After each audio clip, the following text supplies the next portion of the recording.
Dear students, आज की zoom meeting का ऑफलाइन वीडियो आपकी खिदमत में हाज़िर।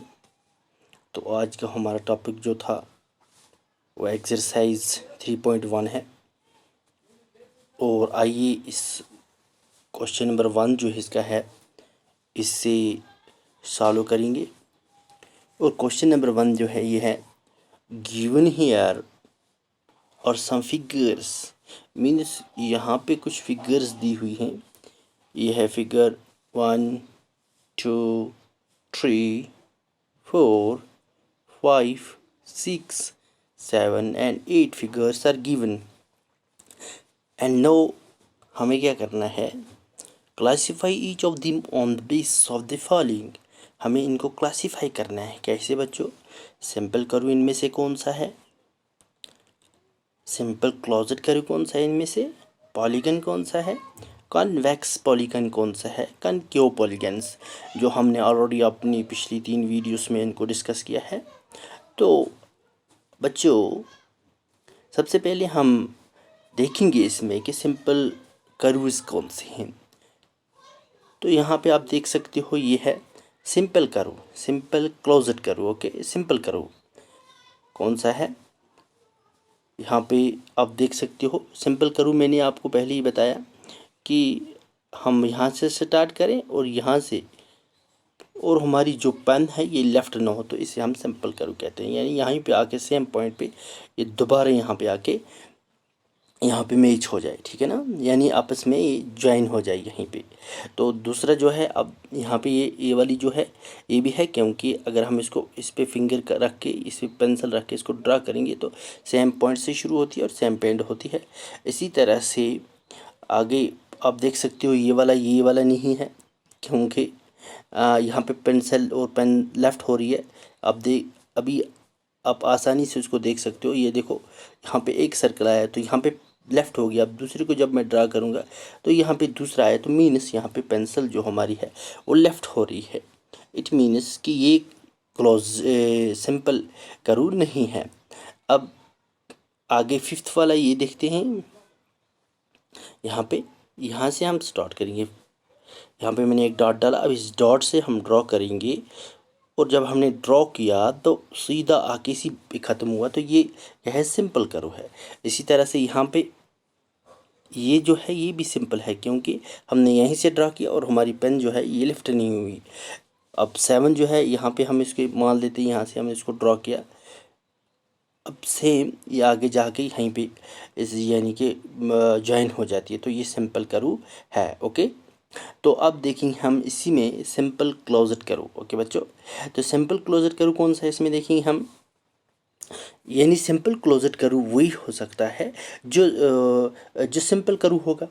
हाँ, तो ये हमने देखा इसको लेफ़्ट नहीं हो रही है पेन, तो ये सिंपल क्लोज्ड कर्व है, कहीं से भी नहीं खुला है। इसी तरह से दूसरा ये भी सिंपल क्लोज्ड कर्व है, कहीं से भी ओपन नहीं है। इसी तरह से ये वाला 5 जो है ये भी है, और ये 6 और ये 7 ये वो सिंपल कर्व थे और वही ये सिंपल क्लोज्ड कर्व है, ठीक है ना। अब हम देखेंगे पॉलीगन्स। ओके बच्चों, पॉलीगन्स इनमें से कौन से हैं? तो पॉलीगन्स यानी कि पहले वाला जो है ये पॉलीगन है। ओके, सेकंड जो है ये भी पॉलीगन है, और थर्ड जो है ये भी पॉलीगन है, ठीक है ना। यानी ये सब के सब जो हैं ये पॉलीगन्स हैं, क्योंकि ये किससे बने हैं? लाइन सेगमेंट से। आप देख सकते हो यहाँ पे कैसे लाइन सेगमेंट से, ये वन लाइन है यहाँ से यहाँ तक, फिर ये आगे यहाँ पे ज्वाइन हो जाती है, यहाँ पे ज्वाइन हो जाती है, और ये इस तरह से मिलके ये लाइन सेगमेंट से बने हैं। तो ये जो है ये लाइन सेगमेंट से नहीं बना है, ये कर्व है लेकिन लाइन सेगमेंट से नहीं बना है, ये बना है यहाँ पे, यहाँ और यहाँ, ऐसे हम इसको ज्वाइन कर सकते हैं। ये बिल्कुल नहीं है। इसी तरह से ये देखो, आप देख सकते हो स्टार, ये लाइन सेगमेंट से बना है, ये ऐसे इसको हम इस तरह ज्वाइन करेंगे। ओके, तो अब हम देखेंगे आगे वाला जो इसका यानी कि कन्वेक्स पॉलीगन्स में कौन से हैं। ओके बच्चों,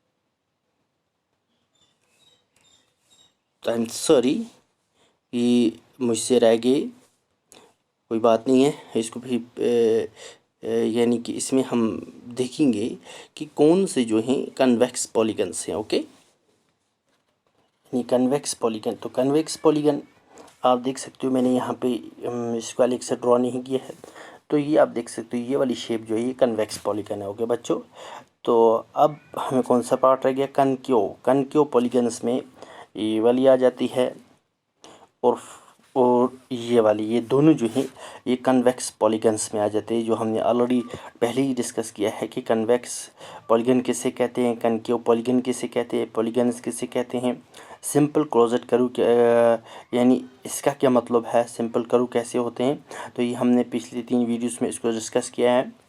तो आइए अब आगे बढ़ते हैं नेक्स्ट क्वेश्चन पे। तो हमारे पास जो नेक्स्ट क्वेश्चन है उसकी तरफ हम बढ़ते हैं। नेक्स्ट क्वेश्चन हमारे पास है, how many diagonals does each of the following have, यानी नीचे दी गई हैं कुछ शेप्स, इनमें से हमें बताना है कि इनमें कितने डायगोनल्स हैं, किस शेप पे कितने डायगोनल्स है। यानी एक कन्वेक्स क्वाड्रिलेटरल कहाँ पे है, ये वाली एक कन्वेक्स क्वाड्रिलेटरल है, इसमें कितने डायगोनल्स हैं। रेगुलर हेक्सागन बी, ये वाला, यानी ये जो शेप है इसमें कितने डायगोनल्स हैं, और ये ट्रायंगल जो है सी, इसमें कितने डायगोनल्स हैं। ओके बच्चों, तो as we have already discuss diagonals, तो आपको पता है, तो इसमें डायगोनल्स जो हैं हम कोशिश करेंगे जानने की, ये जो कन्वेक्स क्वाड्रिलेटरल है इसमें कितने ये देख सकते हैं आप यहाँ से। फॉर एग्जांपल हम मान लेते हैं ये एक पॉइंट है, और ये यहाँ से यहाँ तक ये हो गया एक डायगोनल इसका, यहाँ से यहाँ तक इसका हो गया ये दूसरा डायगोनल। हो गया बच्चों, मीन्स इसके अंदर 2 डायगोनल्स हैं। इसी तरह से इसके अंदर देखते हैं हम, यहाँ से यहाँ तक एक, फिर यहाँ ले देते हैं 2 3 4, फिर ये 5, ये हो गया 6, ये हो गया 7, ये हो गए 8, ये हो गए 9। मीनस इसके अंदर 9 डायगोनल्स हैं, और यहाँ पे कोई आपको डायगोनल नहीं दिख रहा है ट्रायंगल में, तो इसके अंदर 0 डायगोनल्स हैं, इसके अंदर 9 डायगोनल्स हैं। ओके बच्चों, तो नेक्स्ट क्वेश्चन की तरफ मूव करते हैं। आज का हमारा जो क्वेश्चन नंबर 3 है वो है, what is the sum.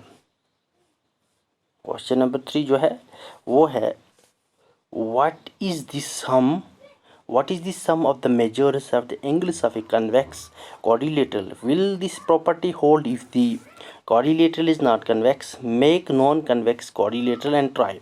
What is the sum of measures of the angles of a convex quadrilateral? ये हमारे पास एक convex quadrilateral है, इसका हमें बताना है कि इसकी एंगल्स का मेजर कितना है। ये वाली जो एंगल्स हैं, यानी इन एंगल्स का आपस में कितना मेजर है। ओके बच्चों, will this property hold if the quadrilateral is non convex. अगर इस यही शेप जो है इसको हम नॉन कन्वेक्स में रखेंगे, क्या यही प्रॉपर्टी इस पे अडाप्ट होगी। Make a non convex quadrilateral and try, हमें ये नॉन कन्वेक्स क्वाड्रिलेटरल बनाना है और उसके बाद इसको ट्राई करना है। ओके बच्चों, तो चलो लेट अस ट्राई इट। तो यहाँ पे हमारे पास क्या है, एक क्वाड्रिलेटरल है, यानी कौन सी है, कन्वेक्स क्वाड्रिलेटरल। तो हमने क्या किया, let A B C D be एक convex quadrilateral, B C and D, ये एक हमारे पास क्या है, क्वाड्रिलेटरल है। From the figure we infer that the quadrilateral A B C D is formed by 2 triangles. हम आप देख सकते हो बच्चों कि ये जो क्वाड्रिलेटरल है ये 2 ट्रायंगल्स से बने हैं। एक ट्रायंगल जो है कहाँ से कहाँ तक, अब ये हम इसको प्रैक्टिकल करके देख लेते हैं। एक ट्रायंगल जो है ए डी सी, यहाँ से ए डी और C. Okay, I will write it again, यानी ये AD एंड C ये एक ट्राइंगल है। ओके बच्चों, अब दूसरी एंड ABC और दूसरी यहाँ से है AB एंड C, तो हमारे पास एक ट्रायंगल ये है और एक ट्रायंगल ये है, 2 ट्रायंगल्स आ गए। Okay, since we know that the sum of interior angles of A triangle is 180, और हमें पता है कि इसका ये अंदर वाला जो साइड है, अंदर वाला जो हिस्सा है इंटीरियर एंगल्स का, तो ये कितना होता है टोटल, ये होता है 180। Okay 180 degree. The sum of measures of the angle is 180 plus 180 means हमारे पास दो ट्रायंगल्स हैं, one triangle and second triangle, this one and this one, means 180 and 180 is equal to 360। Okay, यानी कि ये टोटल कितना बन जाता है 360। अब हम चेक करते हैं the sum of the measures of angle is. अब हम एक नॉन कन्वेक्स कोऑर्डिनेटर बना लेते हैं। यहाँ पे हमने नॉन कन्वेक्स कोऑर्डिनेटर बना दिया। Let us take another coordinator A B C D which is non convex. Okay, तो हमने कौन सा काम किया, अब हमने क्या कंस्ट्रक्ट किया, एक कोऑर्डिनेटर और इसका नाम रखा ए बी सी डी, जैसे ए बी और सी एंड डी। और हमने इसमें क्या काम किया, join B C side that it divides A B C D into two triangles. हमने ए बी सी डी को यहाँ पे ज्वाइन किया और इसने इसको दो ट्रायंगल्स में डिवाइड कर दिया, 1 एंड 2। ओके,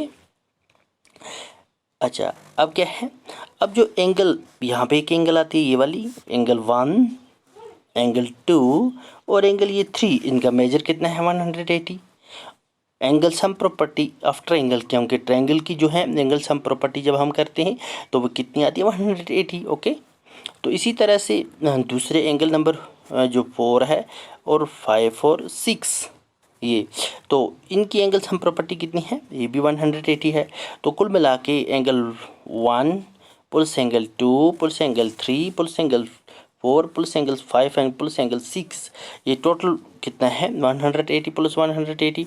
तो टोटल जो हमें मिल के बनता है ये 360 बनता है, यानी 180 और 180 360। Angle A B, angle A, angle B, angle C and angle D is equal to 360 है। Does this property hold if the coordinator is not convex. Okay, तो इससे हमें ये पता चला कि ये, अब नेक्स्ट वीडियो के साथ हम फिर से आपकी खिदमत में हाजिर होंगे। तब तक के लिए अल्लाह ने के बाद।